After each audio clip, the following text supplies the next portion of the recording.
Hello guys, आ गए new topic new host और new juice के साथ होते हैं हिंदी एंड इंग्लिश पून चैनल में।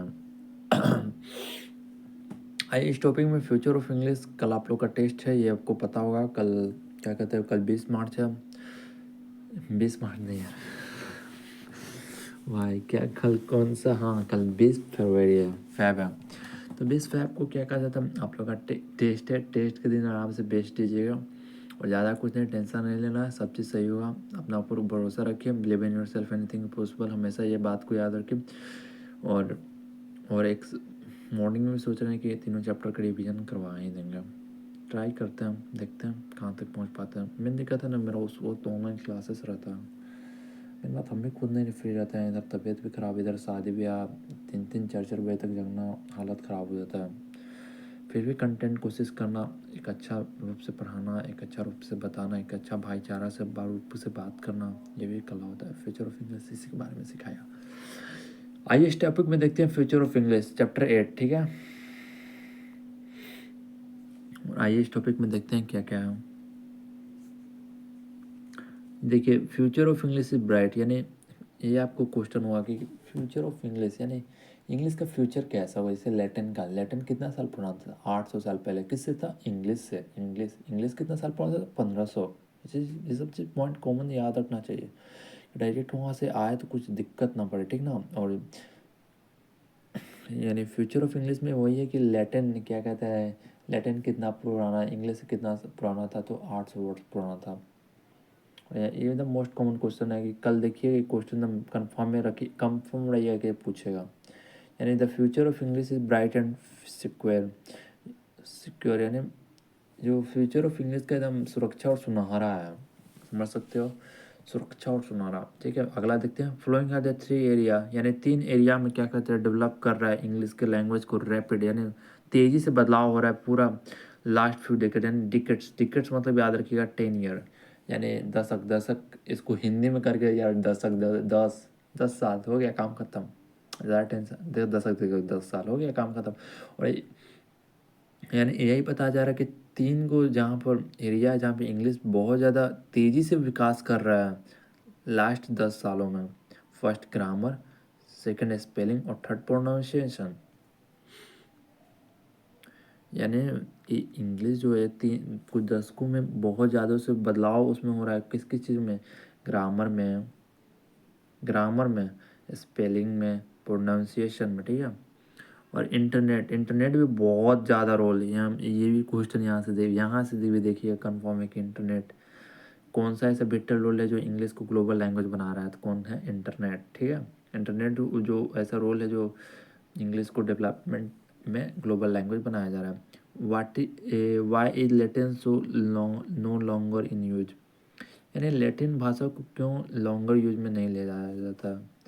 Latin language are associated with Roman Empire. Latin language था वो कौन से, रोमन एम्पायर से आया था, और अबाउट 800 साल पहले, ठीक है।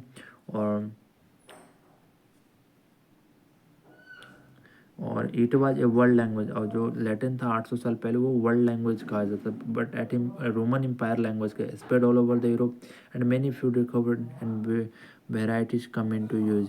Being in the fall of Roman empire the varieties of past from the Latin and few new language. यानी यही बताया जा रहा है कि लैटिन को भी पहले था वर्ल्ड लैंग्वेज है, बट लेकिन उसका जो रोमन एम्पायर का जैसे खात्मा पतन होते गया ना, वैसे ही जो लैटिन लैंग्वेज का भी हट गया था और उसी के मुंह वहाँ से अलग हो गया था। और लैटिन और न्यू लैंग्वेज स्पेनिश जैसे फ्रेंच हो गया, इटालियन हो गया। सो उसी कारण से लैंग्वेज जो लैटिन है उसको वो लैंग्वेज ज़्यादा दिन तक चला नहीं है। अगला ग्लोबल स्टैंडर्ड इंग्लिश, यानी ग्लोबल स्टैंडर्ड इंग्लिश का मतलब क्या होता है। It is suppressed in date in future, यानी ये सपोज किया जा रहा है कि फ्यूचर में क्या होगा। That the different countries of English language like European English and Indian English, यानी इसमें बताया जा रहा है कि ग्लोबल स्टैंडर्ड इंग्लिश लैंग्वेज में like American English, Indian English will move on closer together to from new English. यानी ये भी पॉइंट यहाँ से भी क्वेश्चन उठेगा। हमको लग रहा है कि यहाँ से क्वेश्चन उठ रहा है, एकदम डायरेक्ट हम बता रहे हैं। ये जो क्या कहते हैं, जो इंग्लिश लैंग्वेज है जाए जैसे कि अमेरिकन इंग्लिश, इंडियन लैंग्वेज, वो क्लोजर कौन सा है, यानी न्यू इंग्लिश से, जिसको ग्लोबल स्टैंडर्ड इंग्लिश भी कहा जाता है, यानी इससे एकदम मिलता जुलता है। कौन कौन, तो अमेरिकन इंग्लिश और इंडियन इंग्लिश जो एकदम मिलता जुलता है, और इन विच इसी कारण से ग्लोबल ए स्टैंडर्ड इंग्लिश माना जा रहा है, और इसी को स्पोकन बाय ऑल, ये इसी भाषा को ऑल ओवर द वर्ल्ड बोला जाता है। It will be one common language for you, यानी इंग्लिश को इसी चलते बोला जाता है स्टैंडर्ड लैंग्वेज, क्योंकि ये एक ही भाषा पूरा लिंकेज में भी काम देता है, लिंक जोड़ने में भी, और इसको सारा जगह एक ही रूप में बोला जाता है, मोस्ट कॉमन लैंग्वेज में। और इसका कहाँ कहाँ यूज है, तो इंटरनेशनल ट्रेवल एंड टूरिज्म, यानी यातायात और घूमने सुनने में, और इंटरनेशनल प्रेस कवरेज, यानी प्रेसिंग करने में भी, मल्टीनेशनल यानी बिजनेस कहीं भी से दूसरे देश में आके खोलने के लिए उसको इंग्लिश लैंग्वेज भी जरूरत, और मीन्स ऑफ कम्युनिकेशन बिटवीन, यानी देखिए जब भी गवर्नमेंट और क्या कहता है, इधर तो बिहार में तो उतना नहीं है, बट लेकिन अदर स्टेट में देखिए इंग्लिश में बातचीत, जब भी प्राइम मिनिस्टर से भी कुछ भी होता है बातचीत, और ऑफिशियली रूप से तो इंग्लिश में लैंग्वेज में बातचीत होता है। और discuss the India as a second English as in second language of India, discuss the future of English in India, discuss the future of English. इसका तो बाद में देख लेंगे, इतना सारा हो गया। और यही था चैप्टर 8 और लेसन 8। इसको 10 बजे तक रात में प्रीमियर कर देंगे, अपना देख लीजिए। और रहा बात, कल मॉर्निंग में भी एक सेशन में तीनों चैप्टर को पूरा ऑब्जेक्टिव रहेगा, जितना होगा उतना करवा के ट्राई करेंगे। ठीक है, मिलते हैं guys, bye bye next video में। Take care. थोड़ा तबीयत थोड़ा इशू इस चलते वीडियो नहीं आ पा रहा था, लेकिन बट आज कल था एग्ज़ाम, इसी चलते हमने भी अपना बोला कि नहीं यार, कोई अपना भरोसा किया बंदा उसको कैसे छोड़ सकते हैं। बाय बाय, मिलते हैं गाइस, टेक केयर।